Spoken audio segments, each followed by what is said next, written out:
그렇구나. 자, 오늘은 엄마의 말습관 14번째 시간입니다. 자, 부정적인 의견까지 받아들이는 아이로 키우자입니다. 이제 아이는 그렇지 아직 좀 시간을 남아 있지만 우리 소영이나 또 우리 지우나 이렇게 초등학교를 지금 들어갔잖아요. 또 유치원 다닐 때 하고 초등학교를 들어가면 친구의 어떤 관계에서 엄마가 이렇게 아이와 관계할 수 있는 역량이 어때요? 조금씩 많이 아이가 스스로 해야 되는 어떤 부분이 되게 많아요. 그런데 그걸 계속 엄마가 이렇게 해주는 어떤 그 습관, 말의 습관도 마찬가지지만 그렇게 하다 보면 정말 아이가 나중에 힘든 어떤 순간을 많이 만날 겁니다. 그래서 오늘은 친구 관계에 대해서 전반적인 이야기를 많이 나눌 거예요.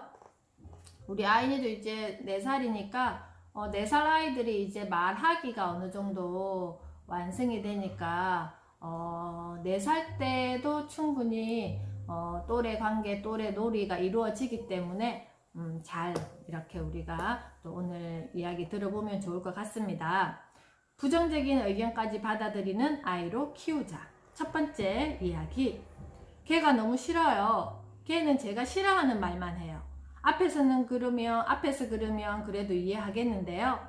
꼭 뒤에서 뒷담화만 해요. 제가 친한 친구한테만 골라서 그러는데 정말 속상해요.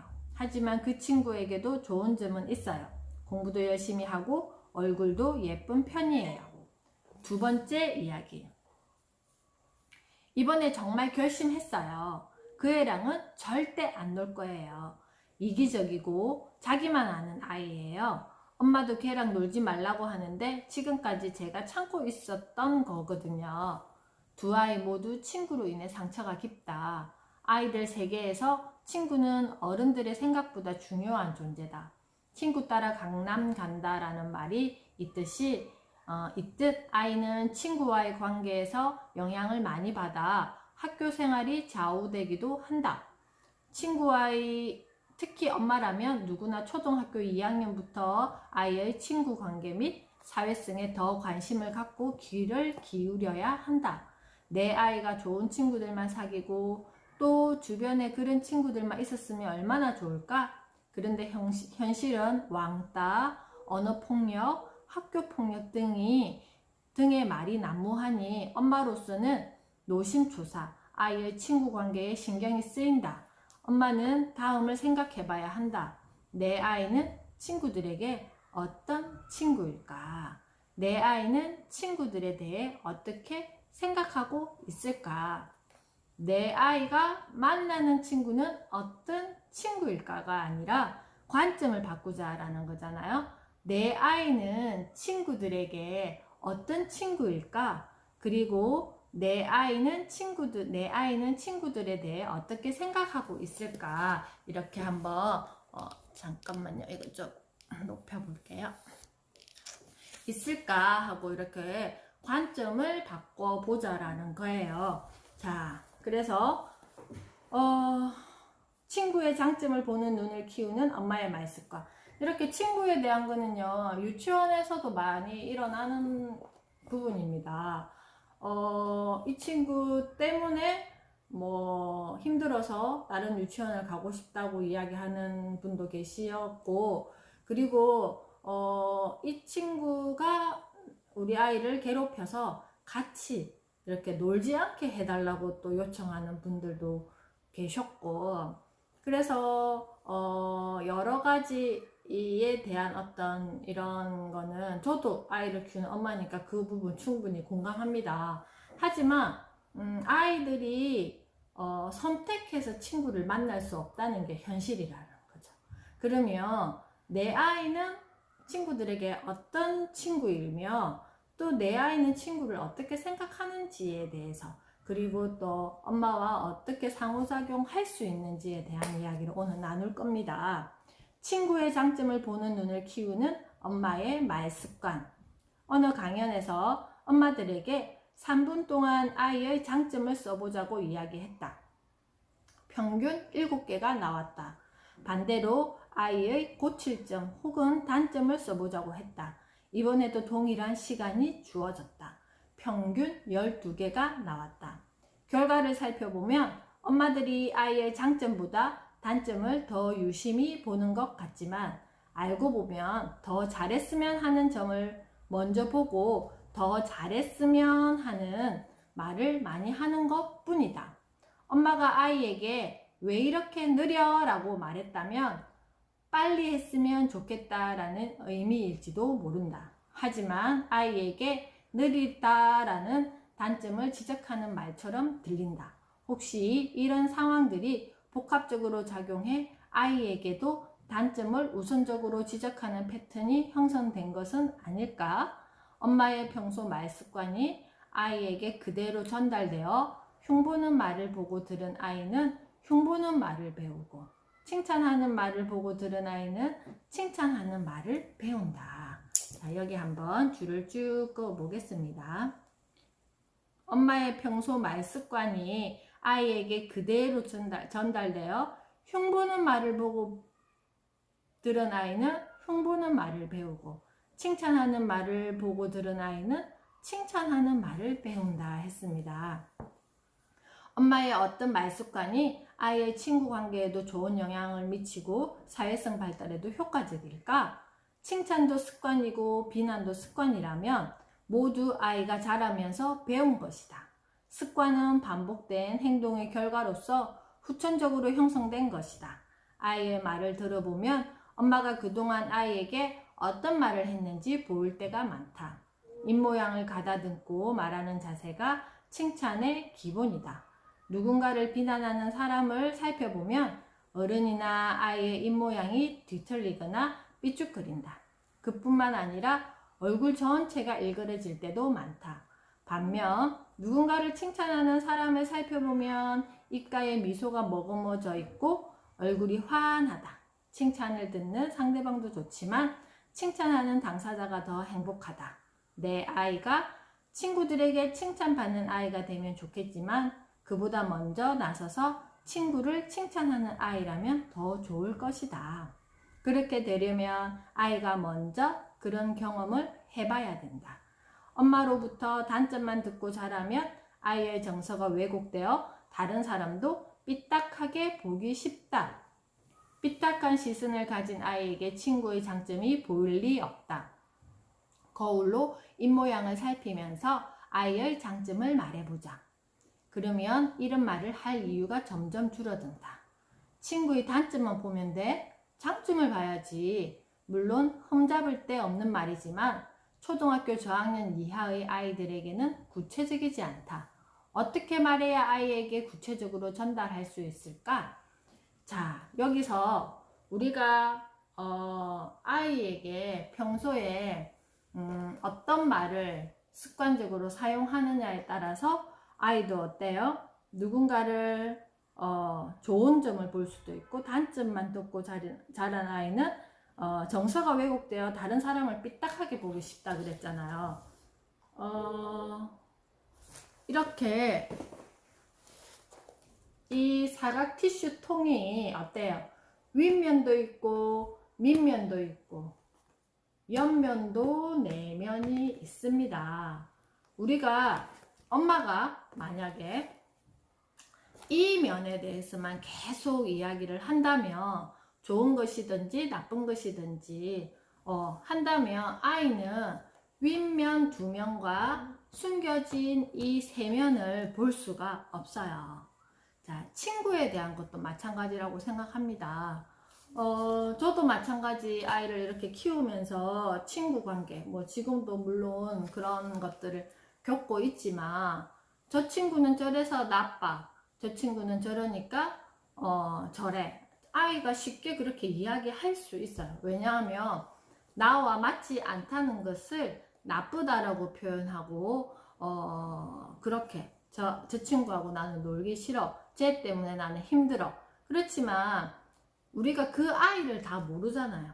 우리 아이가 이야기하는 그 친구를 엄마는 잘 몰라요. 그냥 아이의 입을 통해서 내가 듣기만 할 뿐이에요. 그랬을 때 섣불리 아이의 친구를 내가 비난하거나 그렇게 해서는 안 된다라는 거예요. 그래서 자, 부정적인 의견도 받아들이게 하는 엄마의 말 습관 한번 보겠습니다. 아이가 친구의 장점을 보는 습관을 들이도록 엄마가 말로써 보여주고 들려주면 된다. 하루 날을 잡아 작정하고 아이에게 친구의 단점을 털어놓고 말해보게 한다. 역지사지의 마음을 경험하는 신나는 흉보기 시간이다. 입장 바꿔 생각하면 그 친구를 이해할 수 있을 거야 라는 엄마다운 말도 필요하지만 지금부터 엄마랑 내 친구 누구누구 흉보기 시간을 한번 가져볼까 하며 엄마답지 않은 제안으로 아이를 놀라게 할 수도 있다. 엄마, 걔는 까다로워. 엄마, 걔는 되게 잘난 척해. 이때 엄마가 놀란 척하며 동감한다는 추임새도 넣어주고 그런 친구가 내 옆에 있다니 놀라운걸? 이라는 말도 하면서 아이가 카타르시스를 느끼게 하면 더욱 효과적이다. 그러면 마음이 정화된 아이가 자신의 친구에 대해 스스로 정리할 수 있게 된다. 그치? 나는 걔가 싫어 라고 할 수도 있고 그래도 좋은 점이 더 많아 라고 할 수도 있다. 그때부터 어떤 점이 좋은데? 라고 하면서 친구의 장점을 더 열심히 들어주면 된다.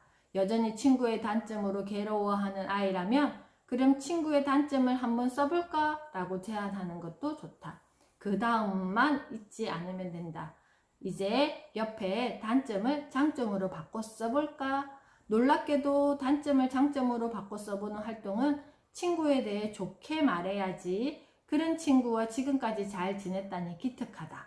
앞으로도 잘 지내라 등 엄마의 어떤 교훈 스킨 말보다 효과가 크다. 자, 여기 한번 우리가 평소에 말 속에 숨어 있는 말을 또 배워야 돼요. 그죠? 걔는 까다로워. 뭐예요? 주관이 뚜렷하다 라는 말로 바꿀 수 있고요. 걔는 나대는 것 같아. 자기 표현이 활발하다. 걔는 으스대기만 해. 자신감이 넘친다. 걔는 잔머리를 굴려. 재치가 있다. 어떻게 보면 이게 굉장히 단점을 이야기하는 것 같지만 또 바꿔가지고 이렇게 말을 풀어보니까 어때요? 그거에 대해서 내면적으로 또 장점으로 이게 보이기도 하죠. 자, 아이로 하여금 친구에 대한 자부심을 갖게 해야 한다. 유유상종이라는데 아이의 친구가 형편없다면 도대체 우리 아이는 어떤 상황일까? 아이가 친구에 대한 자부심을 회복할 수 있도록 기회를 줘야 한다. 교훈의 말은 생략해도 괜찮다. 아이 스스로 정리하도록 기회를 만들어주는 것만으로도 엄마의 말은 충분하다. 이제 중요한 순서가 남았다. 평소 아이가 스스로에 대해 자부심을 가져야 아이도 친구를 긍정적으로 바라본다. 스스로에 대해 의기소침하고 부정적인 아이가 친구를 관대하게 받아들이기란 어렵다. 자, 여기서 어제도 우리가 순서에 대해서 이야기했는데요. 말에는 순서가 있어요. 자, 우리가 이렇게 물컵에 물을 마시는데 물을 엎질러 놓고 물 마셔 라고 할 수 없잖아요. 그죠? 자, 컵을 들고 물을 마시고 컵을 내린다는데 자, 이렇게 해가지고 엎질러 버리고 너 목마르니까 물 마셔 하면 물 마실 수 있겠어요? 그것처럼 자, 말에도 순서가 있어요. 그래서 이거 순서를 잘 정리해서 말을 하면 그게 매우 도움이 되는 말이 되지만 이거 거꾸로 해버리면 굉장히 엄청난 말이 된다라는 거예요. 그래서 앞에 뭐 우리 친구의 어떤 단점 흉보기 시간을 가져볼까 이런 것도 다 좋지만 이런 거에 대해서 아이가 기본적으로 선행돼야 되는 거는 뭐냐 하면은 151페이지 여기 중간에 방금 우리가 읽었던 이제 중요한 순서가 남았다. 평소 아이가 스스로에 대해 자부심을 가져야 어떻다고요? 친구를 긍정적으로 바라본다. 스스로에 대해 의기소침하고 부정적인 아이가 친구를 관대하게 받아들이기란 어렵다. 예요. 자, 이것이 가장 중요한 키워드입니다. 우리가 평소에 아이에게 어떤 정서를 전달하는지 그리고 아이에게 충분한 어떤 공감과 아이가 긍정적인 정서를 지닐 수 있게 해주고 있는지에 따라서 이것도 가능하다라는 거예요. 자, 친구의 장점을 먼저 보고 배우라는 엄마의 말이 효과를 발휘하려면 아이의 장점을 찾아내는 엄마의 말 습관이 선행되어야 한다. 그죠? 내 아이의 장점을 한번 적어보라 했을 때 정말 빼곡히 노트에 이렇게 메모하실 수 있겠어요? 자, 반대로 내 아이의 단점을 적어보라 했을 때의 마음과 그리고 내 아이의 장점을 적어보라고 했을 때 이 두 마음을 가지고 나는 어떨 때 더 활발하게 적을 수 있는지 한번 생각해 보세요.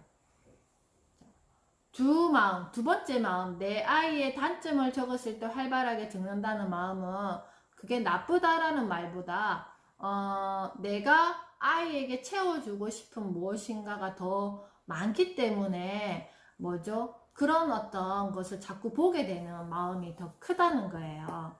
자, 아이의 단점을 장점으로 바꿔 사회성을 키우는 엄마 말의 마법.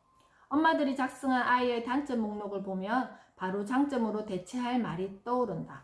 자, 보세요. 고집이 세다. 자기 주장이 있다. 게으르다. 느긋하다. 초조해하지 않는다. 만사태평이다. 대범하다. 멘탈이 강하다. 산만하다.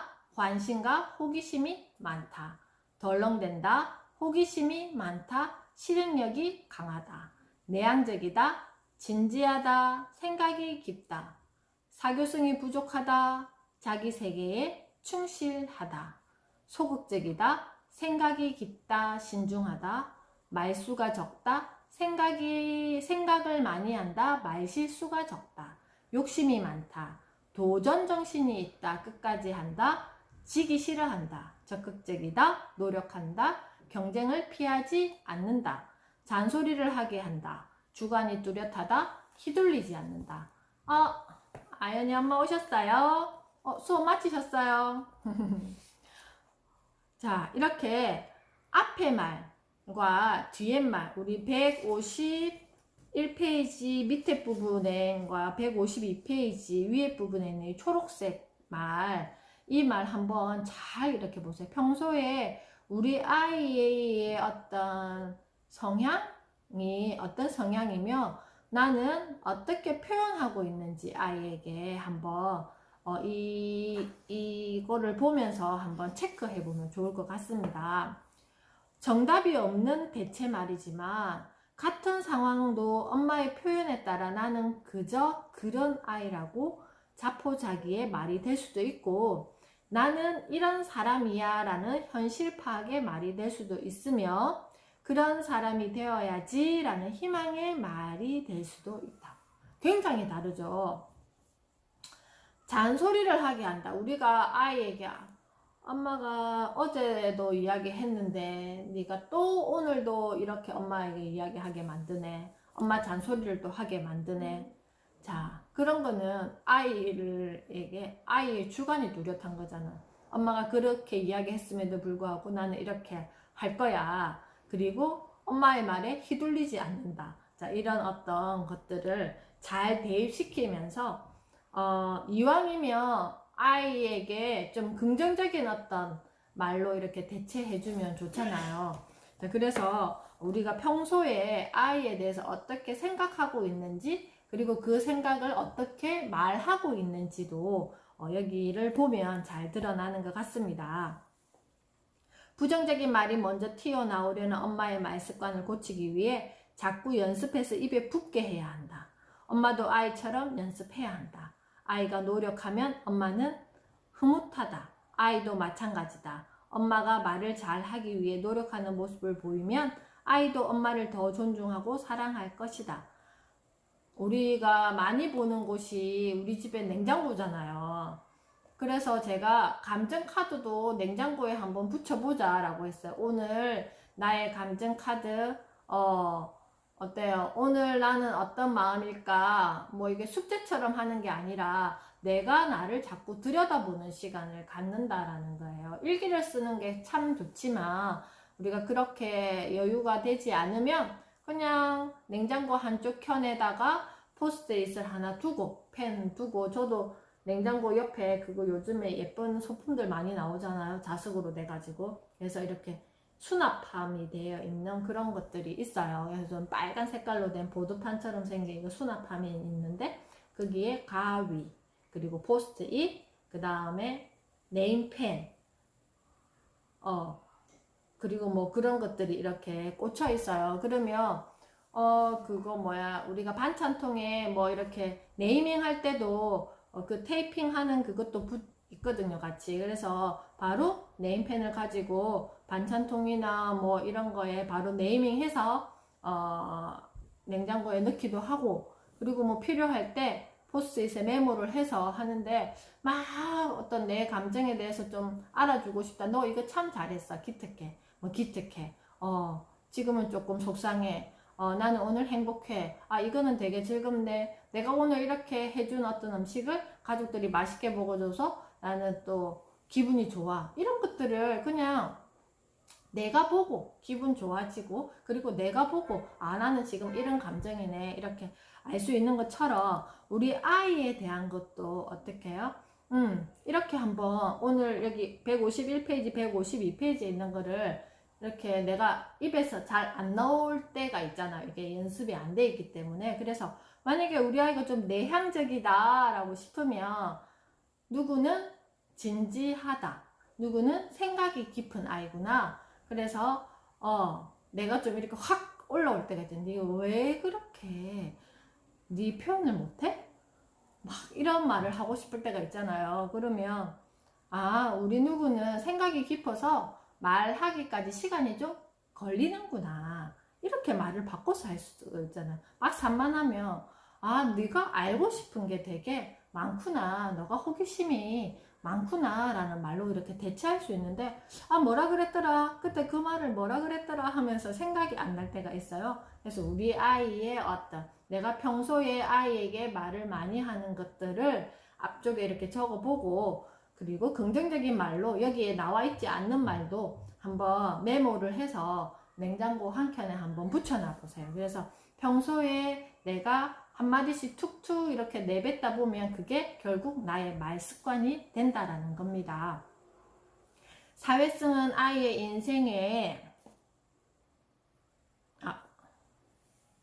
자, 여기서부터 다시 읽어볼게요. 엄마도 아이처럼, 여기 152페이지 밑부분, 엄마도 아이처럼 연습해야 한다 했잖아요. 아이가 노력하면 엄마는 흐뭇하다. 아이도 마찬가지다. 엄마가 말을 잘하기 위해 노력하는 모습을 보이면 아이도 엄마를 더 존중하고 사랑할 것이다. 엄마도 노력한다는 것을 어떻게 아이가 보고 있잖아요. 그죠? 그래서 더 존중하고 사랑할 것이다. 노력한 만큼 결과를 얻는 것이 엄마의 말이다. 아이의 기질과 성격은 단시간에 절대 바꿀 수 없지만 엄마의 말은 그러한 기질과 성격을 장점으로 승화시킬 수 있다라고 했습니다. 사회성은 아이의 인생의 여러 가지 형태로 개입을 합니다. 아이의 사회성을 이루는 요소 중 친구 관계는 굉장히 중요합니다. 아직 인격적으로 미성숙한 어린 시기에는 친구의 장점보다는 단점이 먼저 보일 수도 있다. 게다가 셈이 많고 공부나 외모에 관심이 높은 경우라면 친구의 평범한 한마디에도 예민해질 수가 있다. 아이가 엄마, 내 친구 누구누구 있지, 걔가 나한테 이기적이래 라고 울먹이면서 들어온다면 바로 지금이 사회성 키우는 시간이라는 마음가짐으로 대해야 한다. 속상했겠다. 걔는 왜 그런 말을 해서 우리 딸을 울렸을까? 이때 이기적이라는 말은 가급적 다시 언급하지 말고 다른 말로 대치하는 편이 좋다. 이기적이라는 말로 이미 속상한 아이가 그 말을 반복해서 들으면 더 속상해질 수 있기 때문이다. 이기적이라는 것은 그런 말 정도로 받아주며 왜 그런 말을 했을까로 아이 스스로 돌아보게 한다. 걔가 나만 안 돼. 그랬어? 우리 딸이 자기 자신을 야무지게 챙기나 보네? 하며 아이가 스스로 잘 돌보고 챙긴다는 사실을 일깨운 다음, 그럼에도 아이가 이기적이라는 말을 들었을 때 단서를 살짝 덜 쳐주면 된다. 어디까지나 아이의 말을 들어주고 상황에 알맞은 맞장구도 쳐주며 올바른 방향으로 이끌어야 한다. 맞장구도 쳐주면서 올바른 방향으로 이끌어야 한다. 어떤 상황에서 그런 말을 했어? 앞으로 누구가 그런 말을 안 하게 할 수 있어? 없어. 걔는 그런 말을 잘하는 애야. 누구를 바꿀 수 없다면 내가 그런 말을 안 들을 방법은 없을까? 아이의 친구가 정말 이상해서 일방적으로 아이를 폄하할 수도 있지만 엄마는 내 아이를 잘 안다. 아이가 스스로를 잘 돌아보고 행동하는 것은 사회성 발달에 매우 중요한 부분이다. 자신과 더불어 다른 사람까지 돌볼 수 있는 마음, 배려, 협동 등이 바로 그런 항목이다. 속상한 말을 들어서 힘들더라도 이로 말미암아 자신을 돌아보는 시간을 갖는다면 아이는 훨씬 깊게 자신을 성찰할 수 있다. 만약 아이가 친구로부터 억울한 말을 들어 위로해야 할 상황이라도 엄마는 친구를 깎아내려서는 안 된다. 때로는 억울한 말을 들을 수도 있고 오해를 받을 수도 있지만 아이가 원인을 제공했다면 비온 후 땅이 굳어지는 효과를 얻을 수 있다. 사회성은 아이가 세상을 살아가는데 필요한 정신적인 종잣돈이다. 엄마가 말로써 두둑하게 채워줘야 한다. 친구의 부정적인 의견도 받아들이는 우리 딸을 보니 엄마 마음이 든든해. 역시 야무지네. 이번 일로 우리 딸이 더 성숙해졌을 거야. 자, 사회성에 대한 이야기를 지금 이렇게 쭉 했는데요. 아이가 친구 관계 때문에 속상해하거나 집에 와가지고 막 이렇게 표현할 때 내가 얼마만큼 감당하실 수 있겠어요? 내 마음이 어떨 것 같아요? 지금은 이제 초등학교 이제 갓 들어간 친구들도 있고 그리고 아직 유치원에 어린이집에 다니는 친구들도 있는데 앞으로 이 아이들은 점점 더 엄마의 품, 아빠의 품을 벗어나서 친구라는 사회 그리고 정말 사회라는 사회 속에 아이들은 들어가야 돼요. 그런데 아이가 이렇게 속상해 할 때마다 내가 얼마만큼 그걸 감당할 수 있는지 제가 여쭤보는 거예요. 내 마음이 그걸 정말 객관적으로 아이를 보고 아이에게 어떻게 내가 말의 순서에 맞게 이야기를 해줄 수 있냐라는 거죠. 아이가 이 정도 하고 오면 정말 부모는 마음이 무너져요. 마음이 무너지면서 내가 어떻게 해서든지 뭔가 아이를 위해서 도와줘야 되겠다. 그렇지 않으면 우리 아이가 너무 힘들 것 같아서 내 마음이 너무 힘이 드는 거예요, 부모가. 근데 그걸 한 번 해주고 두 번 해줬을 때 아이는 그 다음 더 큰 어떤 관계를 맺어야 되고 그리고 그 관계를 극복해야지만 또 그 다음을 나아갈 수 있잖아요. 그랬을 때 어떻게 하실 거냐라는 거죠. 저도 우리 큰 아이 이제 초등학교 2학년 때였어요. 2학년 때였는데 그때 이제 2학년 때 그리고 3학년 때 제가 그 초등학교 앞에 3개월 2학년 때였나? 3개월을 데리러 갔던 적이 있어요. 왜냐하면 친구 때문에 되게 힘들었던 어떤 시간이 있었단 말이에요. 그런데 분명히 제가 보고 있었거든요. 문방구에 아이가 마치고 뭐 이렇게 뭐 산다고 들어갔는데 내가 보고 있는데 저기서 그 친구가 이렇게 오라 하더니 아이 필통에 있는 돈을 빼앗아 가는 거예요.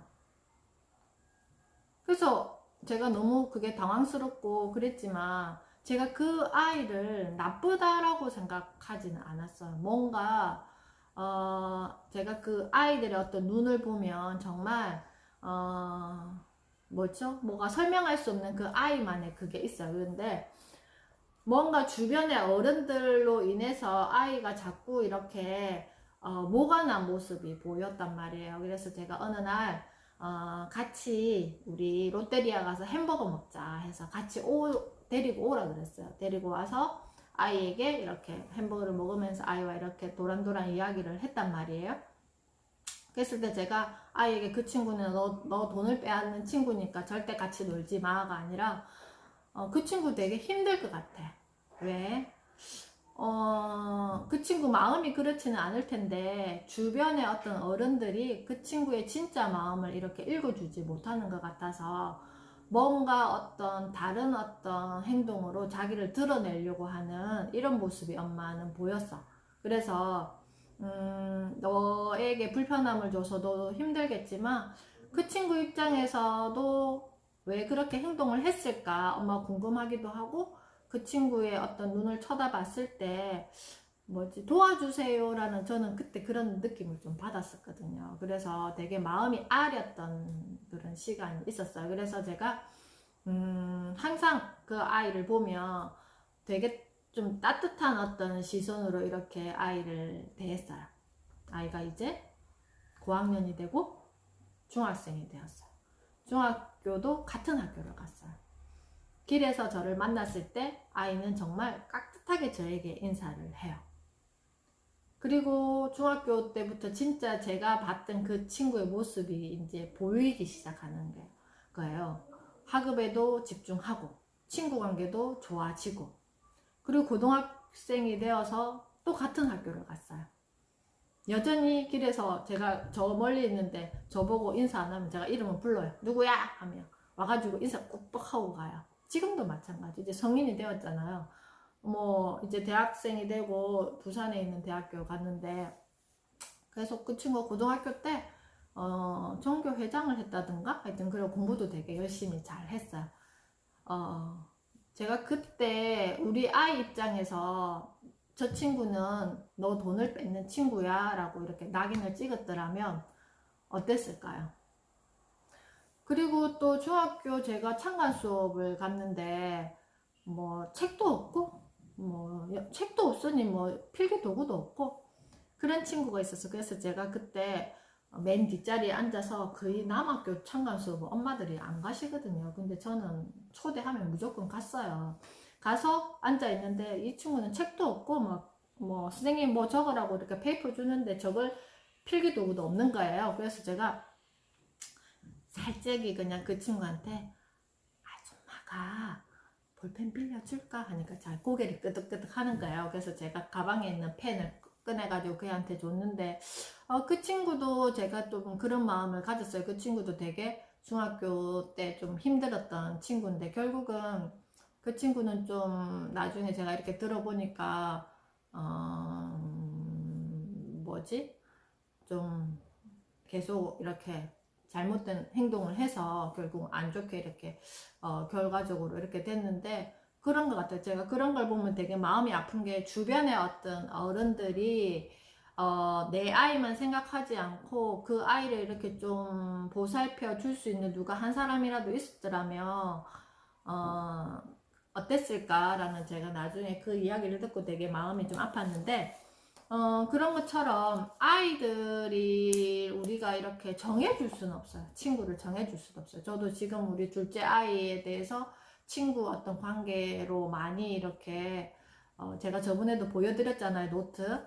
객관적으로 아이들의 친구를 제가 보고 싶고 그리고 내 아이도 마찬가지 좀 객관적으로 보고 싶고 나의 감정을 섞지 않고 아이의 입장에서 그 친구에 대해서 어떻게 생각하는지 너가 뭐가 힘든지 그리고 뭘 도와주면 좋을 것 같은지에 대한 이야기를 충분히 할 수 있어야 된다고 생각합니다.